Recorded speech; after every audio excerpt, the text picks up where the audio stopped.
چې تقوا پس حاصلې کونو صادقین رښتونو خلکو سره علماو نه صادقین نور نشته ګوره اول نمبر رښتونی علما دي نیکان انما یخشى الله من عباده العلماء دا اوس وخت کم دی زه په دلیل ثابتوم چې اولیاء الله په دې زمانه کې علما کرام دي په وخت کم دی په دلیل ثابتوم نیکان صالحان ذاکرین خانقاهونو والا خو نیکان خانقاهونو والا او دینداره ګوري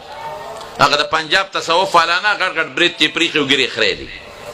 او ځان له جنت دروازې جوړې کړي په دې دروازه نه ننوتې جنت ته لاړې هغه بربند کې ناستي یو او په دې هزاره کې بربند به ناستو ظالم بچی هغه ته به ننګا صاحب وي ننګا پیر هغه بلکل ماته یو سړي وي زه وله تلیم بلکل لوس سر نه خپو پورې بې کپړې او صاحبه خفه کېږه ستا یو لوی وزیر اعظم و د هغه پیرو او خلک به وله لاړل او په ملا به وله ډب ورکاو او د ده دغه سو وي دا مجذوب دی وی ماشاءالله دا نه پوهېږي چې نه پوهېږي نو پیر د کوم ځای نه شو دا مجذوب دی او دی چې دی دا سړی دی ډوډۍ نه خوري ماشاءالله پیغمبر نه لوی پیرو هغه ډوډۍ خوړه که نه خوړه یو په دې دغه کې په دې پېښور کې دا د سپلو بازار کې پخوا ځان لږ وم اووم اتم جومات کې مې سبق وی نو ما ته چا وی چې دلته کې په پېښور کې یو پیر صاحب دی او ډېر نیک سړی دی او هغه دنیا وله ځي او چا وی ما په بس کې به راکېناستم پېښور کې چې ناګومان کې ودرېدم نو هلته روان و چې شب قدر یاره مې دا بس لوی سړی به نو زم وله لاړم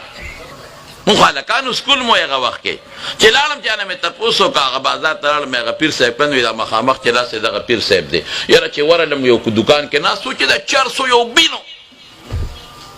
او دا چرسیان ورسره ناست و دا خورلار یې ختېده او دا چرسونه و مې دغه پیر دی وي دغه پیر دی یو دوکاندار نه مې تپوس وکړه هلکه مې خلک وایي چې دی اودسمات یې نه کوي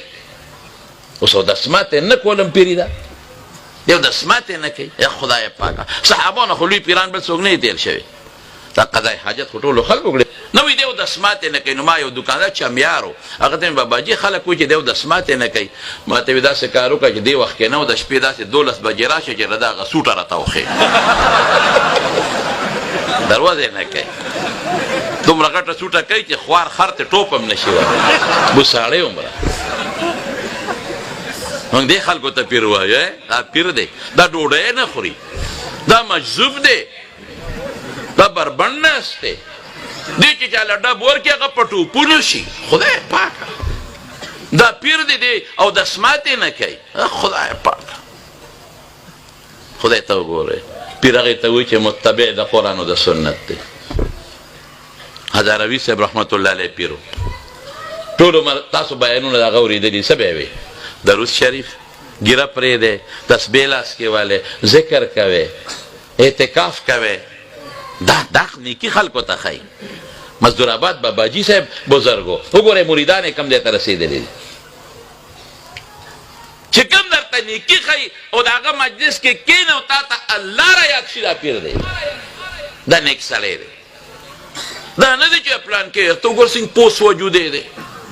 پوس وجود خو د پیشم دی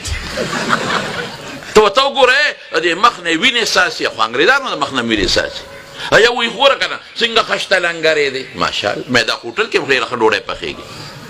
نو خلک لنګرونه چې څوک ښه ورکوي دا ښه پیر دی وي یو ما ته وایي یاره جي زبردستې تیکې دي پکې مې بس دغه پیري دی له خره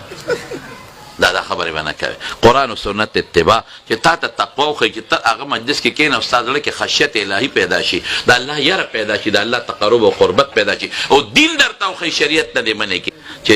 قارغه دې مشر یې نو کم خوا به ورپسې ځې سپو له به دې بوځې مردارو له به دې بوځې عالم پیر نیک پیر د هغه اتباع وکړې د هغه ملګرتیا وکړې هغه سره بیعت وکړې الله د رضا دپاره هغه نه زده کړې د هغه مجلس کې ناسته وکړې خود به خود درکه تقوا پیدا کېږي د رسول الله صلی الله علیه وسلم صحابه ته ولې صحابه وایي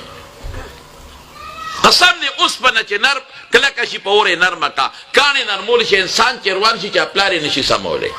او دا صحابه کم شخصیت ته جوړ شو نن د دنیا دا ټول پیران یو ځای کا او دا ټول بزرګان یو ځای کا قسم په خدای که د صحابي د خپې دوړې ته م رسېږي